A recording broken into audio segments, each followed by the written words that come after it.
8-4 श्री राग महला पहला। मन झूठे तन झूठ है, जीवा झूठी होए, मुख झूठे झूठ बोलना, क्यों कर सूचा होए, बिन अब शब्द न मांझिए, साचे ते सच सोए। जैसा मनुष्य दिखाई देता है वैसा वो नहीं है। मनुष्य वैसा ही है जैसे उसके मन के विचार होते हैं। बाहरी विचार, चेहरे को पर क्रोध है तो दिखाई देता है, चेहरे के ऊपर विकार हैं वो दिखाई देते हैं, चेहरे के ऊपर मोह, लोभ, मोह, अहंकार सब दिखाई देता है। लेकिन ये है प्रगट चित्र, ये शरीर के ऊपर के भाव दिखाई देते हैं बाहर के, इसको प्रगट चित्र कहते हैं। एक गुप्त चित्र है जिसको मन कहते हैं। मन के अंदर जो बातें, जो विचार, जो हमारे अंदर विचार चलते हैं, तर्क को तर्क चलता है, वो किसी को दिखाई नहीं देता। वो तो हमारे पास बैठे बहन भाई माँ बाप भी नहीं जान सकते कि हमारे अंदर क्या चल रहा है। इसीलिए गुरु जी कहते हैं मन झूठे तन झूठ है। अगर जो मन में अच्छे विचार नहीं चल रहे हैं, हृदय में कपट है और गुरमत वाली बातें कर रहे हैं, मन में दुर्मति भरी हुई है और गुरमत वाली हम लोग बातें कर रहे हैं, कहते कि नहीं, हृदय कपट है और मुख से ज्ञान की बातें करते हैं। तो गुरु जी कहते हैं ये तो मन अगर जो झूठा है, हृदय में अच्छे विचार नहीं है, दुर्मतियाँ भरी हुई हैं, झूठा है, मन मैला, मन मैला, सब कुछ मैला, और ये संसार मैला है। इसीलिए जग मैला मैलो हो जाए, ये संसार विकारों से मैला हुआ है और उसी के अंदर जीव पड़े हुए मैले हुए जा रहे हैं। उन मैले जीवों की संख्या ज़्यादा है जो मन से मैले हैं, और शारीरिक स्थिति से, शारीरिक तौर पर जो मैले हैं वो बड़े कम दिखाई देते हैं। अपराधी बहुत कम दिखाई देते हैं, चोरी की है वो दिखाई दे रहा है, ऐसे अपराधियों की संख्या कम है। लेकिन जो मन में विचार चलते वो पापी कहलाते हैं, ऐसे लोगों की संख्या बहुत ज़्यादा है। इसलिए मन से झूठ बोलने वालों की भी संख्या ज़्यादा है। गुरु जी कहते हैं मन अगर जो झूठा है तुम्हारा, तो तन अपने आप ही झूठा हो जाएगा। नानक फिक्के बोलिए तन मन फिक्का होए, फिक्को फिक्का सदिए फिक्के फिक्की सोए। कहते हैं जीवा झूठी होए।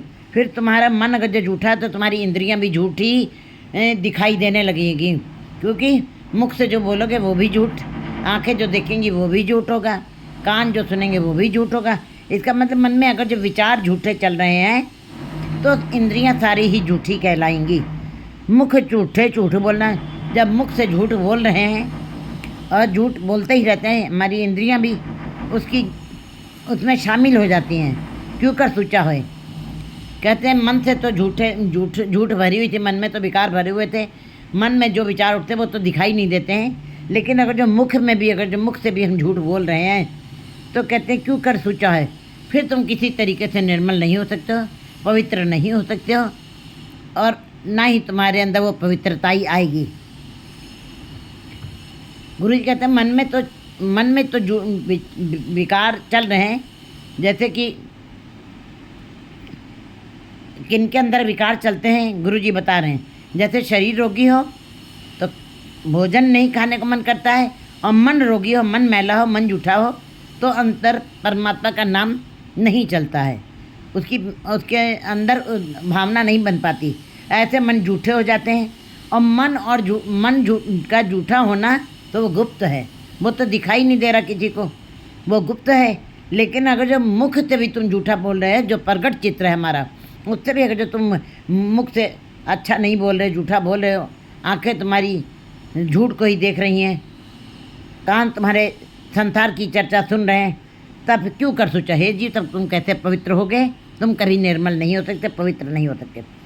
बिन अब शब्द नाम मांझिए, साचे ते सच होए। गुरु जी बता रहे हैं कि अब तुमको अपने अंदर अगर जो निर्मलताई लानी है, अगर जो तुमको अपने को सुच्चा बनाना, पवित्र बनाना है, तो तुम्हें अब गुरु के शब्द के साथ ही रगड़ा लगाना पड़ेगा, क्योंकि अब ज़्यादा मैल चढ़ गई है। अब मन के अंदर के विचार, बाहर के विचार दोनों ही मैले हो गए हैं। अब ये हल्के फुल्के नाम से तुम्हारा काम नहीं बनना है। अब तो गुरु के शब्द के साथ ही तुम्हारी ये मैलापन उतरेगा, क्योंकि जन्म जन्म की इस मन को मल लागी काला हुआ त्याओ। अब बाहर से भी तुम मैले हो गए हो, मुख से भी अच्छा नहीं बोल रहे हो, और अंदर से भी तुम्हारा मन भी जूठा ही था। जो अंदर से भी मैला हो गया कपड़ा, बाहर से भी मैला है। पर यह हाथ पैर तंदे पानी तोते उतरत के, मुँह पे लिट्टी कपड़ो है, फिर साबुन का रगड़ा लगाना पड़ेगा। पर यह मत पापा कहते हैं, अब तुम्हारी मत अंदर बाहर दोनों से पापों से भर गई है। वो तो पे नामे के रंग, अब केवल नाम जपना, झाड़ू लगाने, सेवा करने से भी तुम्हारे अंदर पवित्रता ही नहीं आएगी। वो तो पे नामे के रंग, अब नाम का रंग तुम्हारे ऊपर चढ़ेगा। और नाम का रंग कैसे? गुरु के शब्द के साथ। गुरु के शब्द को पक्का करके दृढ़ करके उसके उपदेशों के ऊपर चलना है, और उस शब्द रूपी जुड़ने से ही इसको मांझना, शब्द से ही रगड़ा लगाना है, शब्द का रगड़ा लगाना है। साबुन का रगड़ा लगाया तो कपड़ा साफ हुआ, शब्द का रगड़ा लगाओगे तो मन साफ हो जाएगा, विकार खत्म हो जाएंगे, विकारों की मैल खत्म हो, क्योंकि जग मैला है और इस संसार में ज़्यादातर जीव मैले ही में पड़े हुए हैं। बहुत कम लोग हैं जो मन से मैले नहीं हैं। अब तुमको गुरु के शब्द का रगड़ा लगा करके उसको साफ करना पड़ेगा। साचे ते सच हुए, जब तुम सच्चे के साथ जुड़ जाओगे फिर ही तभी तुम निर्मल हो सकते हो, तभी तुम्हारे अंदर की झूठ उतर सकती है, विकारों की झूठ।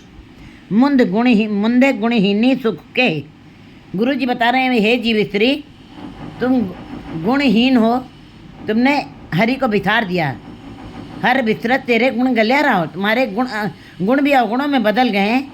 तुमने मनुष्य जन्म लेकर के, हे जीव स्त्री तुम गुणहीनी हो गई है, तुमने परमात्मा के गुणों का गान नहीं किया, तब तुमको सुख कैसे मिल सकता है?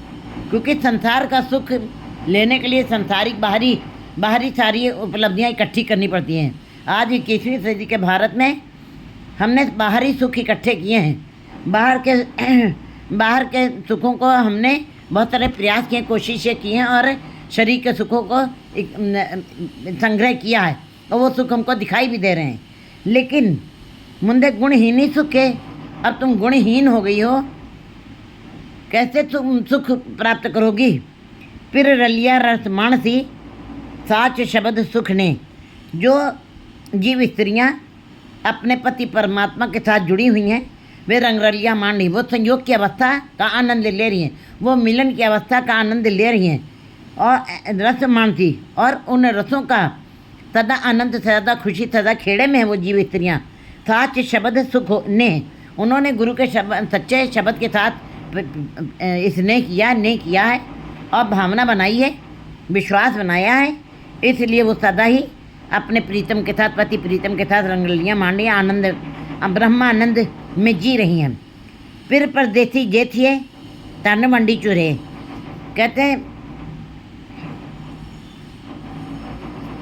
जिनके पति प्रदेश में बैठे हैं वो स्त्रियां हमेशा ही झुरती रहती हैं, हमेशा टेंशन में रहती हैं, हमेशा बेचैन रहती हैं, दुखी रहती हैं। ये संसारिक बात कर रहे हैं हम। जिनके पति प्रदेश में रहते हैं वो स्त्रियां झुरती रहती हैं। नानक बिन तिना बसंत है जिन मन वस्या कंत, जिनके कंत दिशापुरी ते अहनि फिरे जलंत। जिन जीव स्त्रियों के पति प्रदेश में हैं वो जीवात्माएं सदा ही भटकती रहेंगी, अशांत में रहेंगी, जलती रहेंगी, विकारों की आग में, तृष्णाओं की आग में। गुरु जी बता रहे फिर परदेसी जे थिए, अगर जो परमात्मा पति पर को तुमने अपने अंदर उसको नहीं धारण किया है, जे थिए, अगर जो परमात्मा पति परदेश में है,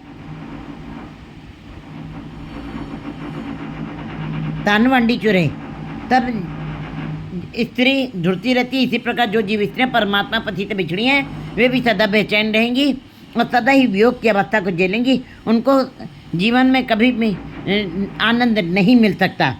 जो जल थोड़े माछड़ी करण पलाव करे, जैसे थोड़े कम पानी में मछली नहीं रह सकती, वो पलायन कर जाती है, वो दूसरी तरफ मुड़ जाती है जहाँ, क्योंकि जीव अधिक को तो सुख कणो, उसको तो ज़्यादा पानी में ही सुख मिलता है, वो पानी से निकल भी नहीं सकती। और मछली को पानी के साथ कितना प्यार है कि जो जीव मछली खाता है उसको भी वो आगाह करती है कि मैं पानी के बगैर नहीं रह सकती हूँ, मुझको ज़्यादा पानी में ही सुख मिलता है। जीव अधिक को तो सुख कणो, हे जीव तुमको भी अपने पास पानी रखना पड़ेगा।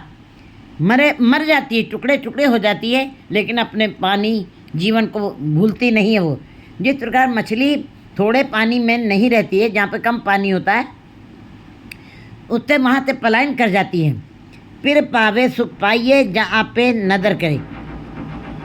जैसे मछली कम पानी में नहीं रह सकती, पलायन कर जाती है, इसी प्रकार जिनके पति परदेश में रहते हैं वो स्त्रियां सदा ही दुखी रहती हैं। वो दूसरे के साथ अपना रिश्ता बना लेती, संसार के साथ रिश्ता बना लेती, बाजार के से बना लेती हैं। उनका निरंकार से रिश्ता टूट जाता है। फिर सालाहन अपना फिर पावे सुख पाइए जहाँ पे नजर करे। लेकिन पर गुरु जी वाणी में जीव स्त्री को निराश नहीं करते हैं। कहते हैं फिर पावे सुख पाइए।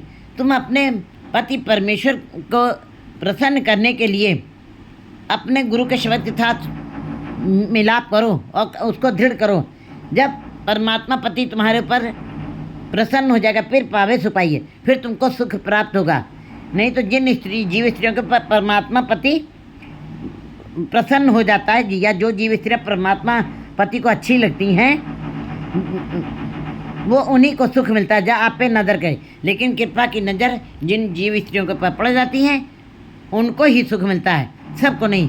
जैसे कि मैले विचारों के जीव ज़्यादा हैं, पापी जीव संसार में ज़्यादा हैं, निर्मलताई वाले जीव कम हैं।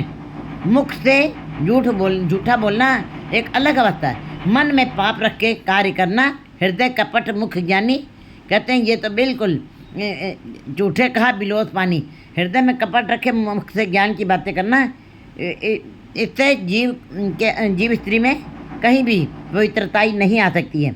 जब कृपा करता परमात्मा किसी जीव स्त्री के ऊपर, तब उसको अपने साथ मिला लेता है। फिर साला ही अपना सखी सहेली नाल। मैं अपने सत्संगति गुरमुख जीव स्त्रियों के साथ, सखियों के साथ जो नाम जपने वाली हैं, मैं उस सत्संगत में जाके सत्संगत करूं, उनके साथ बैठूं, उन गुरमुख जीव स्त्री रूपी सखियों के साथ बैठूं। फिर साला ही अपना, मैं अपने परमात्मा पति की सराहना करूं सखी सहेली नाल। गुरमुख जीव स्त्रियों के साथ सत्संगत में जाकर के मैं परमात्मा के गुणों का गान करूं।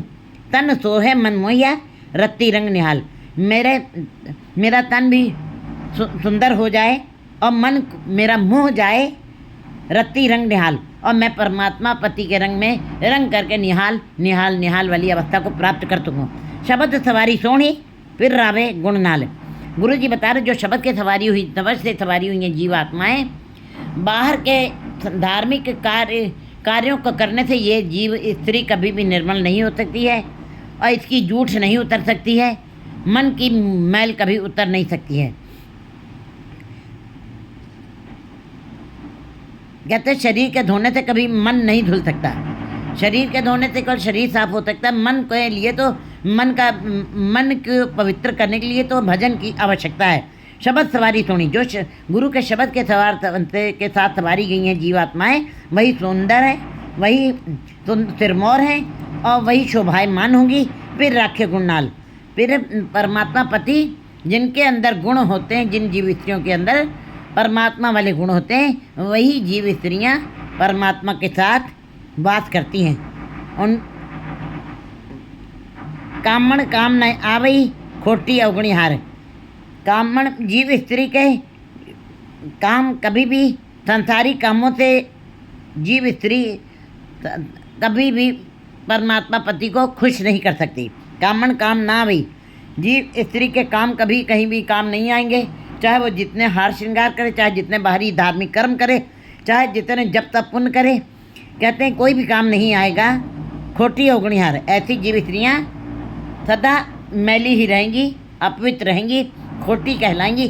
खोटे सिक्के कभी भी नहीं चलते हैं। खोटे सिक्के अवगुणों भरे होते हैं। चाहे वो एक बार नहीं, बार बार खोटे सिक्कों को शुद्ध में मिला कर रख दीजिए, बार बार वो बाहर ही फेंक दिए जाते हैं। इसी प्रकार ऐसी जीव स्त्रियाँ जो शब्द के साथ नहीं जुड़ी हैं, वो किसी काम आने वाली नहीं है। वो अवगुणहारी हैं, वो खोटी हैं, वो अशुद्ध हैं, वो अपवित्र हैं, वो मैली हैं, वो अवगुण हैं। ना सुख पेये साउरे झूठ जली बेकार।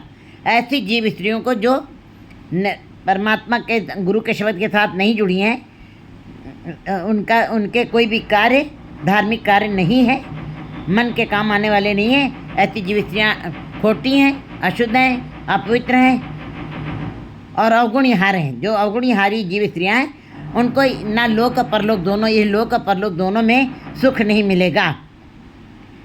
झूठ जली बेकार, और वो विकारों में ही जलती रह जाएंगी, उनका जीवन व्यर्थ चला जाएगा। आवण मंझण डाखड़ो छोड़ी, आवण मंजो गाखड़ो, आवण मंजो गाखड़ो डाखड़ो छोड़ी कंत विसर। प्रीतम की बन करके जीने वाली स्त्री सुहागन है और त्यक्ता के लिए कोई स्थान नहीं है। जो परमात्मा पति के सेवा के चरणों में सेवा भाव से लगी रहती हैं, आवण मंजन डाकड़ो, उन जीव स्त्रियों का जीवन सफल है। और छोटी कंत विसार, जो अपने पति के द्वारा छोड़ी गई हैं, अवगुणों के कारण त्यक्ता कहलाई गई हैं, जो नाम से छूटी हुई हैं, जिन्होंने छोटी कंत विसार, ऐसी जीव स्त्रियों को कंत परमात्मा कंत जो है विसार देता है, उनके प्रति बेपरवाह हो जाता है, लापरवाह हो जाता है, उनकी तरफ वो ध्यान भी नहीं देता है। फिर की नार सुहावणी मुत्ती सो कित साध। फिर की नार जो परमात्मा पति के साथ जुड़ी हुई हैं, जो स्त्रियां परमात्मा पति के प्रेम में जुड़ी हुई हैं, वही सुहावणी है, वही शोभायमान है, वही सुहागणी है। मुत्ती सो कित साध। और जो कहते जो उन्होंने जो संसारिक स्वाद में लगी हैं, उनको इसका किसी प्रकार का स्वाद नहीं मिल सकता। फिर के काम नयावी बोली फादल बाद, क्योंकि वो फिर के काम आने वाली नहीं है। वो अपने पति से अपनी बोली के कारण वो पति से संबंध नहीं बना पाती हैं।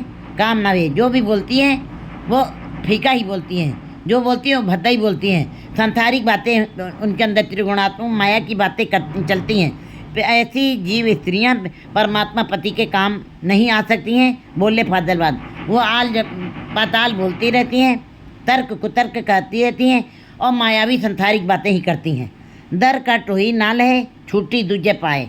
ऐसी जीव स्त्रियों को परमात्मा के दर में कोई स्थान नहीं मिलता है और वो सदा ही छुट्टड़ रहती हैं और दूजे पाए संसारिक विचारों में जीती हैं।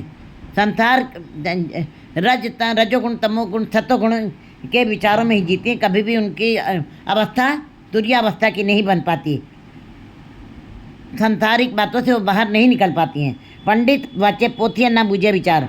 पंडित पोथी तो विचारते हैं, हृदय कपट मुख ज्ञानी। कहते हैं हृदय में तो कपट है, मुख से ज्ञान की बात है। और कहते हैं पंडित तो जो मन पर वो दे, राम नाम में हृदय में तो दे। लेकिन ऐसी बात नहीं है, वो केवल पंडित हैं या ज्ञानवान जो जीव हैं, वो केवल पोथियों की वाचना करते हैं। उनको धार्मिक ग्रंथों को लेकर के चलते, पोथियाँ लेकर चलते हैं, लेकिन उनके अंदर वो विचार नहीं है। वे केवल दूसरे को उपदेश दे रहे हैं। कहते हैं आवरण को उपदेश थे, मुख में परिह रेत, रात बिरानी रखते खाया घर का खेत। वो अपने जीवन रूपी खेती उजाड़ के चले जाते हैं, उनके मुख में रेत के अलावा कुछ भी नहीं पड़ता है। और जिनको उपदेश दे रहे हैं वो अपने झोली में वो हीरा, भगवान परमात्मा के नाम के हीरे इकट्ठे करके लिए जा रहे हैं। पंडित वाचे पोथियाँ ना बूझे विचार।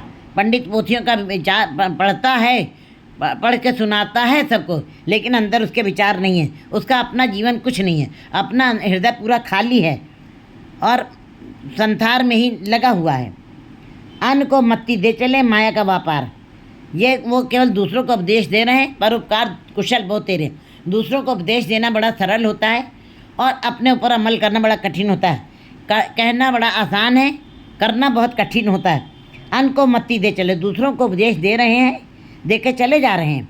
ये आज से नहीं, जब से सृष्टि चली है तब से लोग, पंडित लोग ज्ञान दे रहे हैं लोगों को, लेकिन ये सब माया का व्यापार है। इसके पीछे उनको अपनी पकड़ जकड़ कुछ नहीं है, परमात्मा के नाम की पकड़ में नहीं है, परमात्मा के नाम की समझ नहीं, अंदर उनका जीवन नहीं है, अंदर उनका जीवन विकारों से भरा हुआ है।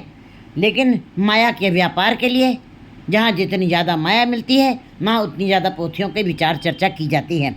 सबसे पहले पंडित वहीं पहुँचते हैं जहाँ पे उनको ज़्यादा चढ़ावा मिलता है।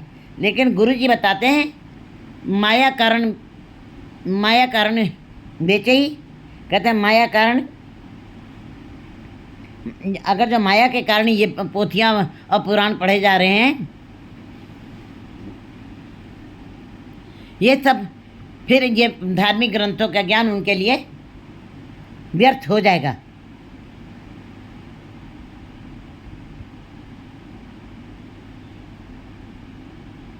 कथनी झूठी जग पवे रहनी शब्द उतार। केवल कथन करने मात्र से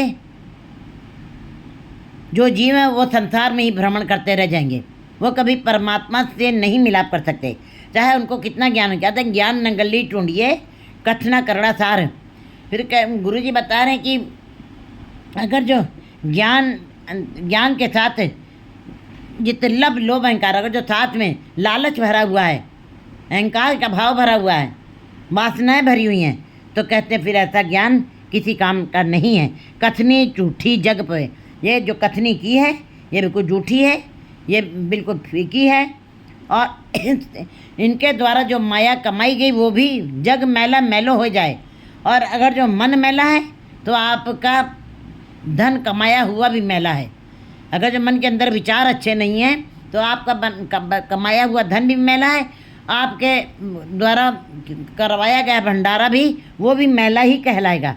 कथनी झूठी जग पोहे, जब कथनी मैली झूठी कथनी से आप संसार में भ्रमण कर रहे हैं, कहते ये सब व्यर्थ की बातें हैं। ऐसे जीव संसार में ही रह जाते हैं। रहनी शब्द उतार, जिनके अंदर रहनी है, जो कथन करते हैं और अंदर उनके परमात्मा का नाम का वास भी है, जो गुरु के शब्द के साथ जो जुड़े हैं, उनकी जो कथनी है वही उनका सार तत्व है। गुरु के शब्द के द्वारा जो नाम दृढ़ किया गया है वही सार तत्व है, वही उसी से जीवन जो है कमाया जा सकता है।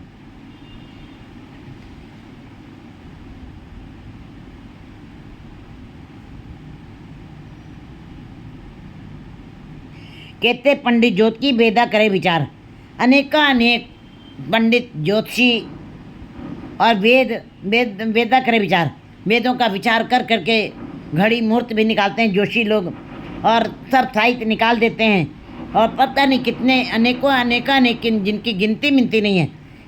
इतने प्रकार के पंडित बैठे हुए हैं और ज्योतिषी वेदा करे विचार, वेदों का विचार कर करके सुनाते हैं और उनको लोगों को उपदेश देते हैं। वाद विरोध सलाहने वादे आमने जान। अगर जो अनेक पंडितों को वेदों का ज्ञान है, ज्योतिषियों को भी ज्ञान है, बड़ी सारी पुस्तकों धार्मिक पुस्तकों का भी ज्ञान हो, कहते हैं वाद विरोध सलाहने, केवल उन्होंने विचार नहीं किया उसके ऊपर, अपने जीवन में उन पुस्तकों को कमाया नहीं, उनका अपना जीवन कोई गवाही नहीं दे रहा है, उनका जीवन उससे अलग चल रहा है, उनका जीवन संसार की जकड़ पकड़ में ही चल रहा है।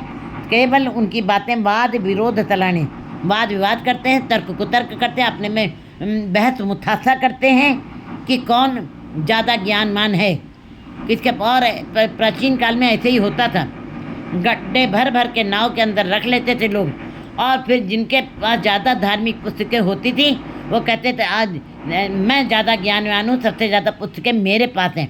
वो जिनके पास पुस्तकें धार्मिक होती थी, अगर जो दूसरा बंदा उनसे हार जाता तो वो धार्मिक पुस्तकें भी वो अपने अधीन कर लेते थे। इस प्रकार धार्मिक पुस्तकों का इकट्ठा करना, संग्रह करने को ही वो अपने को ज़्यादा ज्ञानवान समझते थे, अपने को महान पंडित समझते थे, जिनके पास ज़्यादा धार्मिक पुस्तकों का संग्रह हो जाता था।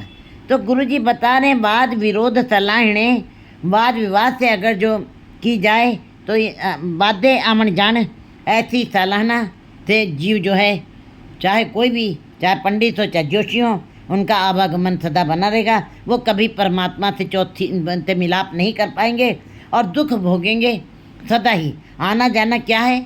आवागमन गर्भ यौन विष्ठा का वास, ये मेले का वास है, और ऐसा मेले का वास तो उसमें से जीव कभी निकल भी नहीं सकता। फिर बिन गुरु कर्म न छूटती, कह सुन आँख वखाण।